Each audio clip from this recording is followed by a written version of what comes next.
সামনের মাসের 11 তারিখ তোমাদের কুয়েট অ্যাডমিশন টেস্ট। যারা ইঞ্জিনিয়ারিং প্রিপারেশন নিচ্ছিলা তাদের জন্য এটা মোটামুটি প্রথম পরীক্ষা। এই প্রথম পরীক্ষায় কি তুমি ধাক্কা খাবা নাকি এটাকে তুমি ইউটিলাইজ করে কুয়েটের একটা সিট তুমি কনফার্ম করবা, এটা ডিপেন্ড করতেছে তোমার এই সামনে 10 দিন কিংবা 20 দিন কিংবা 30 দিন তুমি কিভাবে ইউটিলাইজ করতেছো তার উপর।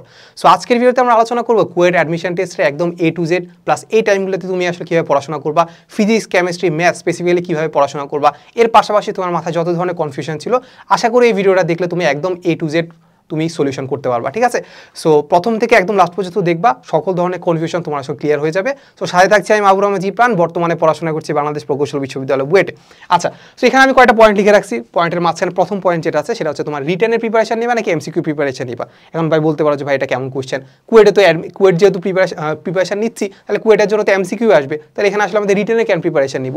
সো এটার জন্য আমি তোমাকে যদি জাস্ট আমি এক কথা যদি উত্তর দিই, তুমি এখানে অবশ্যই রিটেনের প্রিপারেশন নিবা, সিম্পল রিটেনের প্রিপারেশন নিবা, এমসিকিউ প্রিপারেশন নিবা। বাট এখান থেকে যদি আমি বলি তাহলে 80% তুমি রিটেনের প্রিপারেশন নিবা। পার্সেন্টেজের ব্যাপারটা আমি বলতেছি, 80% রিটেনের প্রিপারেশন নিবা আর 20% হচ্ছে এমসিকিউর প্রিপারেশন নিবা। কেন নিবা এটা লজিকটা আমি দিচ্ছি তোমাকে বলি। আচ্ছা, তুমি যেহেতু ভিডিওটা দেখতেছো তার মানে তুমি কুয়েট অ্যাডমিশন টেস্টের জন্য প্রিপারেশন নিচ্ছ না, কুয়েট অ্যাডমিশন টেস্টের জন্য আসলে আগ্রহী, রাইট। কিন্তু যারা ইঞ্জিনিয়ারিং প্রিপারেশন নিচ্ছ আমি জানি মোরলেস সবারই টার্গেট থাকে বুয়েট, সবার মেইন টার্গেট থাকে কি বুয়েট। অ্যান্ড বুয়েটের জন্য সবচেয়ে মেইন কনসার্নিং ব্যাপার হচ্ছে রিটেন, রাইট। বুয়েট প্রিলি তো দেই, ঠিক আছে, বাট বুয়েটের প্রিলিতে 6000 মোটামুটি এমনি হয়ে যায় যাদের বেসিক ক্লিয়ার থাকে। এরপরে মেইন যে কম্পিটিশনটা হয় সেটা হচ্ছে আমাদের বুয়েট রিটেনে। তার মানে বুয়েটের জন্য যারা প্রিপারেশন নিচ্ছে সবার মেইন টার্গেট থাকে কি বুয়েট রিটেনের প্রিপারেশনটা নেওয়া, ঠিক না। এখন তুমি কুয়েটের জন্য পড়তে যাচ্ছ, কুয়েটের একটা পরীক্ষা দিতে যাচ্ছ, ওইটার জন্য কি তুমি একদম বুয়েটের প্রিপারেশনটা অফ করে দিবা না একদমই অফ করে দিবা না, কারণ তোমার মেইন টার্গেট যেহেতু বুয়েট, তার মানে বুয়েটের জন্য তুমি রিটেনের জন্য প্রিপারেশন নিতে থাকো। এর মাঝামাঝি তুমি কুয়েটের প্রিপারেশন হয়ে যাওয়ার কথা, বুয়েটের যদি রিটেন প্রিপারেশন হয় কুয়েটের প্রিপারেশন হয়ে যাওয়ার কথা। এর পাশাপাশি তোমাকে আমি একদম বলি যে আমাদের যে কুয়েটের যে এমসিকিউটা হয়, এমসিকিউটা কাইন্ড অফ একটা রিটেনের মতো। কেন বলো তো, এমসিকিউতে কত আসে বলো, ফিজিক্স, কেমিস্ট্রি, ম্যাথে যদি আগে মানবন্টনে ছিল হচ্ছে 25টা আসবে, 25টা হচ্ছে 10 করে আসবে নাকি না 15টা আসবে 10 করে। বাট এখন যেটা দেখতে পাচ্ছি এখন হচ্ছে একটু চেঞ্জ করে আমাদের ফিজিক্স, কেমিস্ট্রি, ম্যাথে হচ্ছে তোমার কি আসবে, ম্যাথে হচ্ছে তোমার 25টা আসবে 6 করে কত 150 আর 3টা হলে হচ্ছে 450 করে, ঠিক আছে।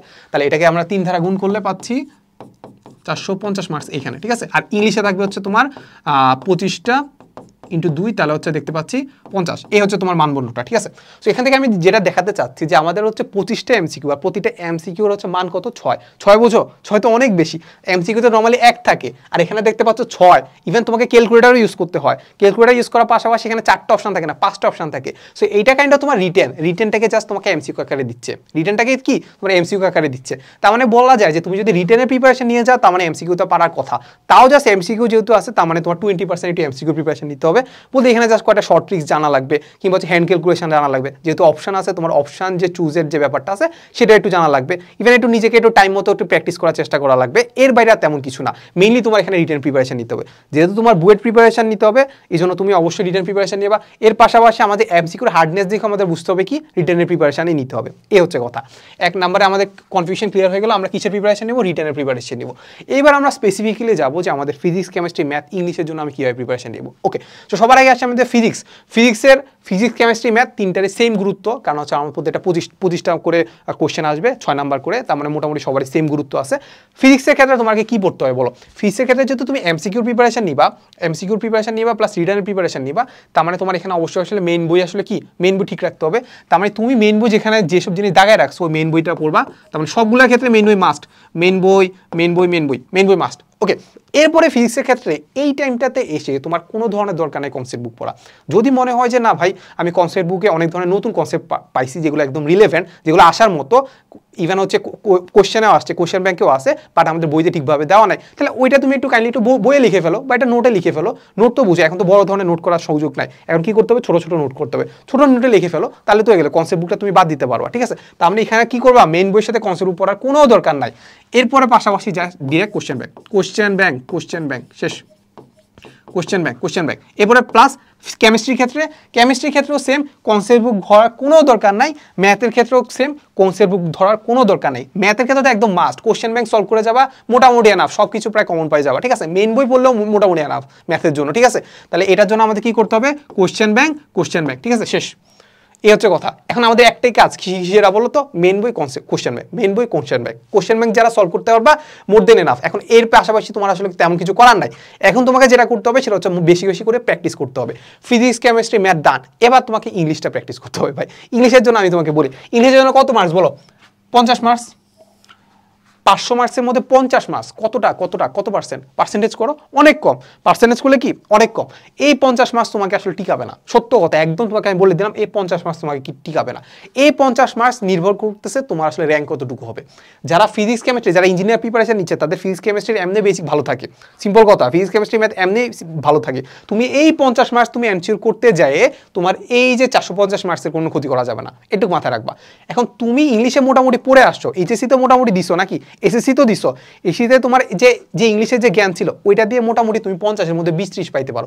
20-30 না পাও, ধরো 0ই পাও না, তাও তোমার একটা এই যে 450 মার্ক দিয়ে তুমি টিকতে পারবা। সো ইংলিশের প্রতি বেশি এফোর্ট দেওয়ার দরকার নাই, সিম্পল কথা, দরকার হলে কোনো এফোর্টই দেওয়ার দরকার নেই, ঠিক আছে। কি করবা তাহলে, জাস্ট কোশ্চেন ব্যাংকে যেগুলো আছে কোশ্চেন ব্যাংক দেখবা, কোশ্চেন ব্যাংক এইটা চলে যাবে কোথায় জানো, ইংলিশ কোশ্চেন ব্যাংক যেহেতু পড়বা, কোশ্চেন ব্যাংকটা চলে যাবে একদম রিভিশন ম্যাটেরিয়ালসে, ঠিক আছে। আমাকে সবাই কোশ্চেন করবা রিভিশন ম্যাটেরিয়ালস কীভাবে তৈরি করতে হবে, রিভিশন ম্যাটেরিয়ালস কীভাবে তৈরি করতে হবে, সেটার জন্য আমি আলাদা ভিডিও দিব, প্যারা নাই। বাট একটু মাথা রাখো, এখানে আমি হালকা কথা বলে দিব রিভিশন ম্যাটেরিয়ালস কীভাবে তৈরি করতে হবে। সো এখানে এখন যেহেতু আমি এই পয়েন্টটাতে আসছি, তাহলে আমি রিভিশন ম্যাটেরিয়ালসটা তোমাকে বলে দিই কীভাবে তৈরি করতে হবে। ফিজিক্সের ক্ষেত্রে কি রিভিশন ম্যাটেরিয়াল তৈরি করতে পারো, রিভিশন ম্যাটেরিয়ালসটা কি মাথায় রাখবা, নোট আর রিভিশন ম্যাটেরিয়ালস কিন্তু এক না। নোট কি করো, নোট হচ্ছে জাস্ট তুমি একদম সব লিখে ফেলো। প্রথমে যখন তুমি মানে একাডেমিকে থাকো সব লিখে ফেলো, সিম্পল কথা, স্যার যেটা বলতেছে স্যার গালি দিল, গালিও লিখে ফেলো। বাট রিভিশন ম্যাটেরিয়ালস হচ্ছে তুমি লাস্ট মোমেন্টে কি রিভিশন দেবে সেটা ডিপেন্ড করতেছে, ঠিক আছে। তুমি এখানে মেন বই পড়ছো, ফিজিক্সের ক্ষেত্রে মেন বই পড়ছো, কোশ্চেন ব্যাংক পড়ছো। এখন মেন বই কোশ্চেন ব্যাংকের বাইরে যদি এমন কিছু থাকে যেটা আসলে তোমার জন্য জানা ইম্পর্টেন্ট, সেটা তুমি রিভিশন ম্যাটেরিয়ালসে অ্যাড করতে পারো। আর কি করতে পারো, ফিজিক্সের ক্ষেত্রে রিভিশন ম্যাটেরিয়ালসে কি করতে পারো, তোমার ফিজিক্সের ক্ষেত্রে হাজার হাজার সূত্র আছে, হাজার থিওরি আছে, ওই সূত্রগুলো আলাদা করে লিখে রাখো। ফার্স্ট পেপার ফার্স্ট চ্যাপ্টার সূত্রগুলো, সেকেন্ড চ্যাপ্টার সূত্রগুলো লিখে ফেলবা। সূত্র যে নোটেশনগুলো আছে, ধরো আসলে K is equal to half M B square, এমটা দ্বারা কি বোঝায়, ভিটা দ্বারা কি বোঝায়, এটা লিখে রাখো। তাহলে এটা হয়ে গেলো তোমার ফিজিক্সের। এর বাইরে ফিজিক্সে তোমার কোনো কিছু করার দরকার নেই, কারণ কি পরীক্ষার আগে দিয়ে যখন যাবা তখন হচ্ছে রিভিশন দিতে পারবা যে আসলে আমাদের সূত্রগুলো এই সূত্রগুলো কোনটা দ্বারা কি বোঝাচ্ছে, এটা তুমি এখান থেকে জেনে যেতে পারলা, ঠিক আছে। এর পাশাপাশি কি রাখতে পারো, শর্টকাটস, ঠিক আছে। আমি যদি এখানে লিখে দিচ্ছি না, একটু মাথায় রাখো যে শর্টকাটসটা লিখতে হবে, ঠিক আছে। আচ্ছা, এরপরে চলে যাবা কেমিস্ট্রিতে রিভিশন ম্যাটেরিয়াল সবচেয়ে বেশি কাজে লাগে। কেমিস্ট্রিতে কি রিভিশন ম্যাটেরিয়াল সবচেয়ে বেশি কাজে লাগে, কিভাবে তৈরি করবা, সেটা হচ্ছে কেমিস্ট্রিতে আমাদের সবচেয়ে বেশি গরমিল কোথায় হয়, কেমিস্ট্রিতে অনেক মুখস্থের জিনিসপাতি আসে, এবং ইভেন ইঞ্জিনিয়ারিং কথা যদি চিন্তা করো অনেক মুখস্থের জিনিসপাতি আসে। তুমি দেখো বিগত বছরগুলোতে কতগুলো আসে, অনেক আসে। সো এটার জন্য তোমাকে মুখস্থের জিনিসপাতির মধ্যে আছে বিক্রিয়া, কি আছে বিক্রিয়া। সো কি করবা জানো, এখানে লিখবা বিক্রিয়া, এখানে লিখবে কি বিক্রিয়া লিখে ফার্স্ট পেপারে ফার্স্ট চ্যাপ্টার লিখছো। ফার্স্ট চ্যাপ্টারে তুমি কোশ্চেন ব্যাংক খুলবা, কোশ্চেন ব্যাংক যখন পড়তে যাবা তখন দেখবা কি বিক্রিয়া পাচ্ছ, বিক্রিয়া লিখলা, 1 নাম্বার লিখে বিক্রিয়াটা লিখলা, 2 নাম্বার লিখে বিক্রিয়াটা লিখলা, ওকে। এখন দেখতে পালা যে আসলে এই সেম বিক্রিয়াটা আবার আসছে, তাহলে ওটার একটা স্টার্ট দিয়ে দাও, বা এটা পরে একটা স্টার্ট দিয়ে দাও। সেম বিক্রিয়াটা আবার আসছে, আবার একটা স্টার্ট দিয়ে দাও। তাহলে তুমি এখান থেকেই বুঝতে পারবা যে আসলে কোন বিক্রিয়াটা বারবার আসতেছে, কোন বিক্রিয়াটা কি বারবার আসতেছে। ওই বিক্রিয়াটা পড়লে মোটামুটি আসলে বলা যায় যে এটা থেকে একটা কমন আসার সম্ভাবনা আছে। বাট অ্যাটলিস্ট আমাকে ওইটা পারতে হবে, বিক্রিয়া পারি আর না পারি ওই বিক্রিয়াটা আমার মাস লাগবে, ঠিক আছে। তাহলে এই যে একটা জিনিস করলা না, এটা তার মানে তোমার কেমিস্ট্রি আসলে যে থিওরি যেটা আছে সেটা তুমি লাস্ট মোমেন্টে রিভিশন দিতে পারবা। এর পাশাপাশি আর কি করতে পারো, এর পাশাপাশি ভাই বিক্রিয়ার পরে কি লাগবে, সংকেত। বিক্রিয়ার পরে লাগবে কি সংকেত, কি লাগবে ভাই, সংকেত। দেখবা আমাদের যে কেমিস্ট্রির যে মূলের পর্যাবৃত্ত গতির লাস্টে অনেকগুলো আকৃতির নাম লাগে, ঠিক আছে। সো আকৃতির নামে আমি মনে আছে, আমি যখন মেডিকেল অ্যাডমিশন টেস্টে দিতে যাচ্ছিলাম তখন দেখছিলাম যে আকৃতির নামগুলো কিন্তু ভালোই আসে। ইভেন আমি দেখছি যে বুয়েটেও আসে, কুয়েটেও আসে, সব কারণে আসে, ঠিক আছে। সো যখন আসে তার মানে এগুলো আমাদের লাগবে, আকৃতির নামগুলো মাথায় রাখা লাগবে। সো তুমি ইউটিউবে ঘাটলে শর্ট ট্রিক্স অনেকগুলো পেয়ে যাবা যে আকৃতির নামগুলো কীভাবে মাথায় রাখে, ওগুলো শর্ট ট্রিক্স মাথায় রাখতে পারো। বা তুমি কি করতে পারো, দেখবা যে আকৃতির নামগুলো সবগুলো মাথায় রাখা যায় না, কিংবা হচ্ছে কোনো একটা জিনিসের সংকেত কীভাবে মাথায় রাখা যায় না। ইয়াতে কোশ্চেন ব্যাংকে যেগুলো আসছে ওইগুলো অ্যাটলিস্ট পারো, এটা অ্যানসার করো। কোশ্চেন ব্যাংকে যেগুলো আসছে সেগুলো যাতে পারো। সেম কাজ first paper second paper, first chapter second chapter এভাবে নাম দিয়ে ওটা 1 নম্বরে সংকেতটা লিখবা, সংকেতটা দ্বারা কি বোঝাচ্ছে, যেমন ক্যালসিয়াম কার্বনেট, চুনাপাথর, কি চুনাপাথর, এটা লিখে রাখবে। কয়বার পাইছো এটা, একটা চ্যাপ্টার পড়ার পরে কয়বার পাইছো, যতবার পাইছো যতটা স্টার, তাহলে ওটা তত বেশি ইম্পর্টেন্ট। কেমিস্ট্রি ক্ষেত্রে রিভিশন ম্যাটেরিয়ালস ডান। ম্যাথের ক্ষেত্রে রিভিশন ম্যাটেরিয়ালস কি হতে পারে, এত সূত্র ভাই, ত্রিকোণমিতিতে দেখছো সূত্র দেখছো, ইন্টিগ্রেশনের সূত্র দেখছো, ইন্টিগ্রেশন আর হচ্ছে কি বলো ডিফারেন্সিয়েশন, ইন্টিগ্রেশন আর ডিফারেন্সিয়েশনের জন্য আলাদা একটা নোটের মতো করে ফেলতে পারো, কারণ ওইখানে আসলে নোট করা ছাড়া উপায় নেই। এত টাইপ ওয়াইজ ভাগ করে ফেলতে পারো ম্যাথে ইন্টিগ্রেশন ডিফারেন্সিয়েশন ম্যাথ টাইপ করে ভাগ করে ফেলতে পারো, ত্রিকোণমিতির জন্য জাস্ট সূত্রগুলো লিখে ফেলো, শেষ। এই হচ্ছে তোমার রিভিশন ম্যাটেরিয়াল। এবার আসি ইংলিশের ক্ষেত্রে। ইংলিশের ক্ষেত্রে আমাদের হাতে আছে সময় আছে 1 মাস কিংবা 20 দিন কিংবা 10 দিন, যখন ভিডিওটা যখন দেখতে পাচ্ছ আর কি, ঠিক আছে। সো ইংলিশের ক্ষেত্রে আমরা কি করবো, ইংলিশের ক্ষেত্রে আমরা মাথায় রাখবো যে আমাদের কোশ্চেন ব্যাংকের সলভ জিনিসগুলো চাই পারি। কোশ্চেন ব্যাংকের জিনিসগুলোর আগে তোমাদের একটু মাথায় রাখবা যে ইংলিশের ক্ষেত্রে একটা বড় ভূমিকা পালন করে ভোকাবুলারি অনেক বড় ভূমিকা পালন করে, কারণ এখানে সিনোনিমস আছে, অ্যান্টোনিমস আছে। ভোকাবুলারি যদি জানো, উপরে যে কোশ্চেনটা বসে যেটা সিনোনিম জানতে চাইছে, অপশানে কিন্তু ওইটারই জিনিসপাতি থাকে। এখন তুমি যদি ভোকাবুলারি ভালো ওইটারও অর্থ জানো, এটারও অর্থ জানো, তাহলে তো দাগাই ফেলতে পারো, ঠিক না? যত কঠিন কোশ্চেনে আসুক না কেন, প্রিপোজিশনে আসুক না কেন, তুমি ভোকাবুলারি যদি জানো তাহলে মোটামুটি একটু স্টেপ আগে গেছো, একটা স্টেপ কি আগে গেছো। ভোকাবুলারির জন্য তুমি কি করতে পারো বলো তো? কোশ্চেন ব্যাংকে যে হার্ড কোশ্চেনটা, হার্ড যে শব্দটা আছে, হার্ড যে ওয়ার্ডটা আছে, ওটা লিখে ফেলো। সেম কেস, এই যে এটার মতো লিখে ফেলবা। কি করবা, একটা লিখবা, 1 নাম্বার দিয়ে ওই ইয়াটা লিখবা, বাংলা লিখবা, একটা ভোকাবুলারি লিখবা। সাপোজ চিন্তা করতে পারলা যে ধরো আমি একদম শব্দ সুন্দর করে বললাম যে ধরো হচ্ছে সেন্টেন্স, একটা ওয়ার্ড পেলা যেটা তুমি নাম জানো না, একটা ওয়ার্ড পেলা যেটা তুমি জানো না, সেন্টেন্স লিখে ফেলা। সেন্টেন্সের পরে এটা বাংলা লিখলা, বাংলা মানে কি বাক্য, এরপরে এটা দিয়ে আরেকটা সেন্টেন্স লিখে ফেলবা, যেমন হচ্ছে আই রাইট এ সেন্টেন্স, ঠিক আছে? এভাবে লিখে ফেলবা, ঠিক আছে? লিখে ফেললে তুমি হচ্ছে ওই সেন্টেন্সটা বা ওই ওয়ার্ডটা আসলে খুব ভালো করে পড়তে পারবা, ঠিক আছে? এখন কি করবা, এই যে তুমি পুরো কোশ্চেন ব্যাংক, কুয়েটের যে কোশ্চেন ব্যাংক আছে, এখন ইঞ্জিনিয়ারিং এর যে কোশ্চেন ব্যাংক আছে, সব কোশ্চেন ব্যাংক থেকে বা আইওটির যে কোশ্চেন ব্যাংক আছে সেখান থেকে ইংলিশের পার্টটা তুমি একদম ঠাডা মুখস্থ করে ফেলো।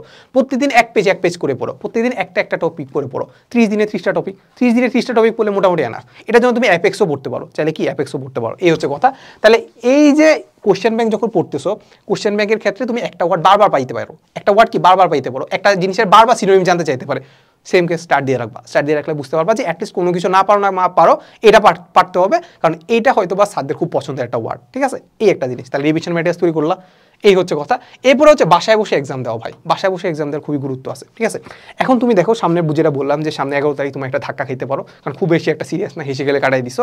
এখন এই ধাক্কাটা তুমি একটা কাজ করো, আগে খেয়ে ফেলো, সমস্যা তো নাই। কীভাবে খাওয়া বলো, আগে একটা পরীক্ষা দাও, হয়তো এখনো খুব ভালো করে সিরিয়াসলি পরীক্ষা দাও নাই, এখন যে একটু বাসায় বসে পরীক্ষা দাও। বাসায় বসে পরীক্ষা দেওয়ার জন্য কি করতে পারো, আমাদের এক্সাম বেস আছে, আর আমাদের যে কোর্সটা আছে engineering MCQ course, engineering MCQ কোর্সে আমরা কি করছি, আমাদের এমসিকিউ এর জন্য একদম ডেডিকেটেড ক্লাস দিয়ে দিছি, যে কুয়েট আইওটি যা আছে সবগুলোর জন্য তোমার যে এমসিকিউ যেগুলো আছে সেগুলো তোমাকে সুন্দর করে সলভ করে দিছি, কীভাবে সলভ করতে হবে সেটাও দেখাই দিছি, খুব অল্প সময়ের মধ্যে কীভাবে সলভ করতে হবে সেটাও দেখাই দিছি। এর পাশাপাশি তোমার যে কোশ্চেন ব্যাংকে যে রিটেনের পার্টটা আছে ওইটাও তোমাকে আমরা সলিউশন করে দিছি। তার মানে এখানে রিটেনের পার্টও পেয়ে যাবে, এমসিকিউর পার্টও পেয়ে যাবে, মোটামুটি কুয়েটের জন্য মোর দেন এনাফ। এর পাশাপাশি কী দেওয়া আছে, এক্সাম দেওয়া আছে। সো এই 100টা এক্সাম যদি তুমি দাও, তাহলে তুমি একটু বাসায় বসে তুমি ধাক্কা খাইতে পারো যে না ভাই আমি তো পারতেছি না, আমি আগে ভাবতাম যে আমি এগুলো পেরে ফেলবো, বাট পারতেছি না। বাসায় বসে একবার দুবার ধাক্কা খেলে তুমি একটু সিরিয়াসনেস বাড়বে। এই অ্যাটলিস্ট তুমি 1 মাসের জন্য একটু সিরিয়াস হও, 10 দিনের জন্য সিরিয়াস হও, 20 দিনের জন্য সিরিয়াস হও। এই যে সিরিয়াসনেসটা আসলো, এই ধাক্কাটা তুমি আগে খেয়ে যাও, ঠিক আছে? যেটা 11 তারিখ খাওয়ার কথা সেটা আগে খাও, খেয়ে হচ্ছে 11 তারিখ একটু ভালো করে একটু পরীক্ষা দাও, ঠিক আছে? এই হচ্ছে কথা। তাহলে বাসায় বসে এক্সাম দিয়ে তুমি একটু এগুলো যাচাই করে ফেলো, প্লাস এমসিকিউ যেহেতু আছে, এমসিকিউর জন্য তুমি সময় পাবো কত বলো? এমসিকিউর জন্য সময় পাবো কত? 3 ঘন্টা, তার মানে 3 × 60, তার মানে কত পাচ্ছ? 180 মিনিট, নাকি? 180 মিনিট কোশ্চেন কয়টা দেখো, কোশ্চেন হচ্ছে 25টা, তার মানে 4টার জন্য 25টা মানে হচ্ছে 100টা, নাকি? তাহলে 100টা দিয়ে যদি ভাগ দিয়ে দিই তার মানে পাচ্ছ হচ্ছে 1.8 মিনিট, প্রত্যেকটার জন্য 1.8 মিনিট। এখন ইংলিশের জন্য তো এত টাইম লাগবে না, তাহলে বলা যায় যে 2 থেকে 2.5 মিনিটের মতো পাচ্ছ প্রত্যেকটা এমসিকিউ সলভ করার জন্য। 2 থেকে 2.5 মিনিটের মধ্যে একটা টার্গেট নাও, দরকার হলে 2 মিনিট নাও, কিংবা হচ্ছে 1.8 মিনিট টার্গেট নাও। টার্গেট নিয়ে বাসা বসে পরীক্ষা দাও। বাসা বসে কি পরীক্ষা দাও যে তুমি আসলে ওইটার মধ্যে টাইমটার মধ্যে ফিল আপ করতে পারতেছি না। প্লাস এমসিকিউর মধ্যে একটা বড় সমস্যা হচ্ছে কি বলতো, ওএমআর শিটে ভালো করে দাগানো। ওএমআর শিটে দেখা যাচ্ছে একটা ভুল করলে সবগুলো সিরিয়ালে ভুল হইতে থাকে, রাইট? সো এটা একটু একটু প্র্যাকটিস করো, নিজেরা বাসা বসে পরীক্ষা দাও। 30 দিনে 30টা পরীক্ষা দাও, 30 দিনে কি 30টা পরীক্ষা দাও, প্রত্যেক রাতে নিজে পরীক্ষা দাও। দরকার হলে তুমি যেটা প্রিপারেশন নিচ্ছ, বোর্ডের প্রিপারেশন নিচ্ছ, ঠিক আছে, বাট না পড়ে পরীক্ষা দেওয়ার একটা প্রিপারেশন নিতে পারো, ঠিক আছে? পরীক্ষার হলে তুমি এটা কোনো প্রিপারেশন নিচ্ছ না, দেই না, কুয়েটের একটা মডেল টেস্ট নিলাম, আমাদের মডেল টেস্ট বই আছে, সেখান থেকে একটা বই নিয়ে প্রিপারেশন নেওয়া শুরু করলা। প্রিপারেশন নিয়ে দেখলা যে আসলে তুমি কত পাচ্ছ।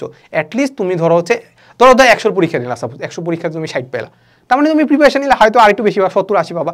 তুমি এস্টিমেট করতে পারবা, ঠিক আছে। সো এমন করো না যে আসলে তুমি তোমার পরীক্ষা আছে, তোমার যে পরীক্ষার প্রিপারেশন আছে ওটার জন্য তুমি মানে বাসায় বসে পরীক্ষা দিবা না পড়ে পরীক্ষা দিবা, সমস্যা নাই তো। আচ্ছা, এই হচ্ছে জিনিসপাতি, বাসায় বসে এক্সাম দাও, রিভিশন মেটেরিয়ালস। আর সবার লাস্টে কি, বেস্ট অফ লাক, তোমাদের প্রথম পরীক্ষা কুয়েটের।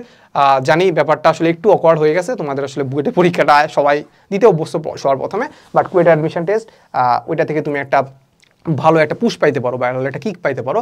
সো আশা করি যে এর মাঝখানে যারা সিরিয়াস ছিল না তারা এই মাঝখানে একটু সিরিয়াস হয়ে যাও, সিরিয়াস হয়ে হচ্ছে যা যা ল্যাকিংস আছে সেগুলো একটু রুটিন বানাও, রুটিন বানাই একটা লিস্ট বানায় যে এই দিন আমি এই সলভ করবো, ঠিক আছে। সো আমি চিন্তা করলে 10 দিন বা 20 দিন আছে, সো 10 দিন 20 দিন আসলে কখন কি পড়বা এটা তুমি ভালো জানো, এটা আসলে আমি নিজে রুটিন করে দিতে পারবো না, কারণ তোমার কি ল্যাকিংস আছে এটা আমি কীভাবে বুঝবো বলো তো। তোমার হয়তো আমি তোমার একটা রুটিন করে দিলাম, ইউনিফর্মলি রুটিন করে দিলাম, ফিজিক্স 5 দিন, কেমিস্ট্রি 5 দিন, আর 5 দিন হচ্ছে ম্যাথ, লাভ তো নাই। তুমি ফিজিক্স ভালো পারো, ফিজিক্সে 5 দিন লাগতেছে না, তাহলে তুমি আমি বলে লাভ আছে, তাহলে ফিজিক্স যেহেতু 5 দিন লাগতেছে না, দেখা গেছে ওই 5 দিন তুমি খরচ করে ফেলতেছো, কারণ আমি বলছি তোমাকে 5 দিন, ঠিক আছে। এই হচ্ছে কথা, রুটিন নিজেকেই তৈরি করতে হবে, নিজের রুটিন তৈরি করে এই থেকে 10 থেকে 15 দিন তুমি একটু ভালো করে ইউটিলাইজ করলে কুয়েটের একটা সিট কিন্তু তোমার হইতে পারে, ঠিক আছে। সো দেখা হবে নেক্সট কোনো ভিডিওতে। আসসালামু আলাইকুম সবাইকে।